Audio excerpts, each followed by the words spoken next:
হাতে জানি তাহলে কিন্তু উঠে যান বাবুড়া আছে হাতে জানি বাবুড়া আছে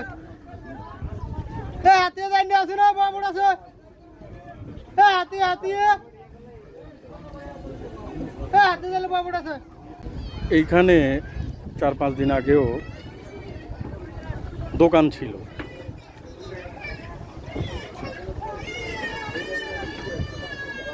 মাচা দিয়ে উঁচুতে দোকান ছিল, কিন্তু পুরো ভেঙে নিয়ে যাওয়াতে দেখেন এখানে ইট বিছানো ছিল, ভেঙে নিয়ে যাওয়াতে মেঘনা নদী ভেঙে নিয়ে গেছে। এখন এটা শূন্য।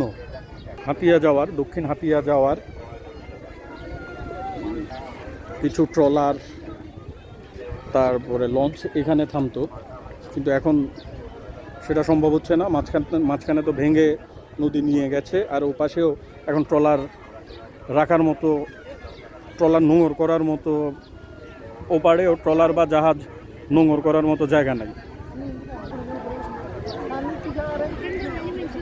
এই যে আপনারা স্পিডবোট ঘাটটা দেখছেন, এটা হচ্ছে ভ্রাম্যমান। এই দোকানগুলির মতোই, দোকানগুলির কোনোটা হয়তো 2 মাস থাকবে, 3 মাস থাকবে, তারপরে দোকানগুলি নাই, মানে সরায় নিয়ে যাইতে হয়। এটা আরও অনেক সামনে ছিল।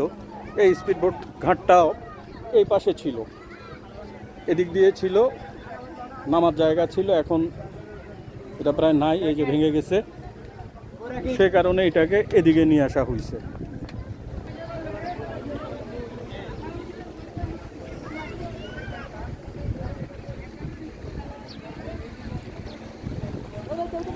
এই যে দেখেন গাছ ছিল এখানে, ভেঙে চলে গেছে, গাছটা কেটে নেওয়া হয়েছে, সব ভেঙে চলে গেছে।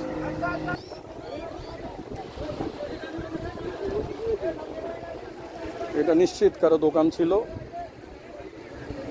খুলে নিতে পারে নাই পুরো হয়তো। এই যে হ্যাঁ, এটা নিশ্চিত এখানে দোকানগুলো এরকম এই চৌকির মতো করে বানানো।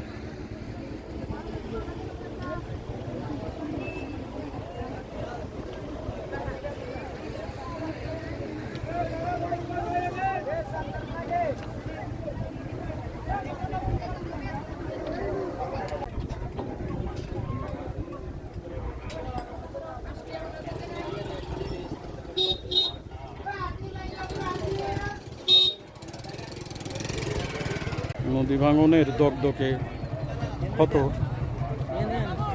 জোয়ারের সময়, এখন তো ভাটা চলতেছে, জোয়ারের সময় এখানে হয়তো পানি উঠে।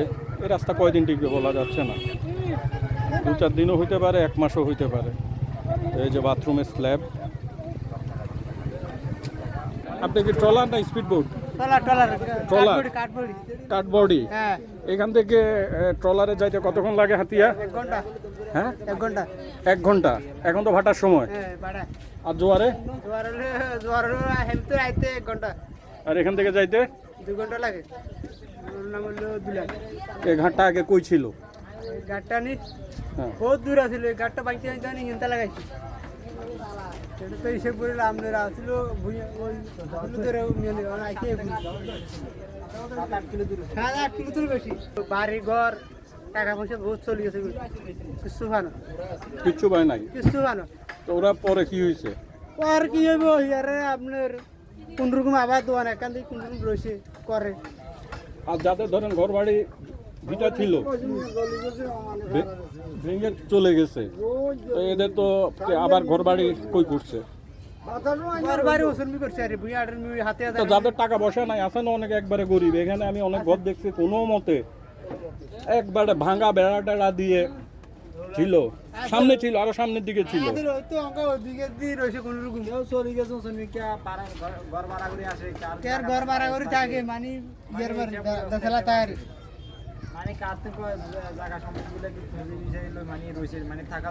হয়তো অন্য মানুষের দয়া করে থাকতে দিছে একটু জায়গা। ভাঙি ফেলে তো এমনি তো অস্থায়ী হয়েছে, ভালো থাকে না। ওই যে ঘরের পিছনে, তারপরে যে চৌকি,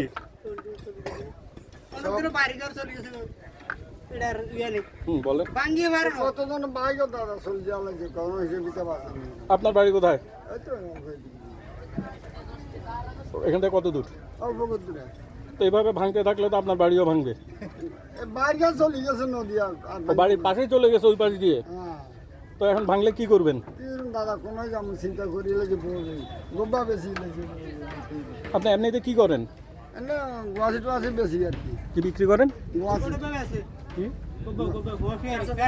পেয়ারা বেশি আর কি ও পেয়ারা বিক্রি। গোড়া দিনের দ্বারা হুদে হাঁসড়িয়া বেশি এখানে বিক্রি করেন? ওইটা তো আপনার নিজের জায়গায় বাড়ি। অন্য কোথাও কি জায়গা কিনছেন? না না দাদা তাই যে আপনি যেটা বললেন যে আপনার ওই পাশে যে আপনার বাড়ির একবারে ঘাটে চলে গেছে নদী। এই যে বিভিন্ন দোকানের টিন কাঠ যে যুটুক পারছে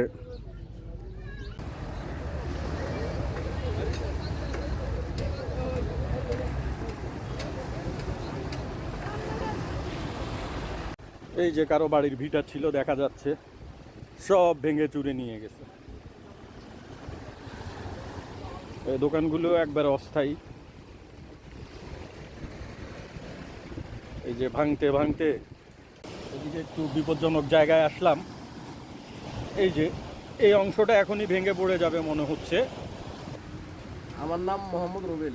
এই যে রুবেলের সাথে আপনাদের মনে আছে কি না, বা রুবেলের সাথে ওর দোকানটা ছিল ওই পাশে, এই যে এই পাশে ছিল, ওর সাথে আমরা দীর্ঘক্ষণ কথা বলছিলাম। 20 বছরে 7 বার বাড়ি ভাঙা দেখছে। মানে এই যে রুবেল, তোমার দোকানটার কি অবস্থা? আমার দোকান বন্যা পড়ে যেত এই সিগন্যালে, আমি উপরে টানে রেখেছি, নইলে এতক্ষণও পড়ে যেত আমার দোকান। এই যে এই দোকানটা ছিল রুবেলের, এই বন্ধ দোকানটা এদিকে ছিল, এর পাশেই ছিল আর কি। এখন ভেঙে উঠে রাখছে।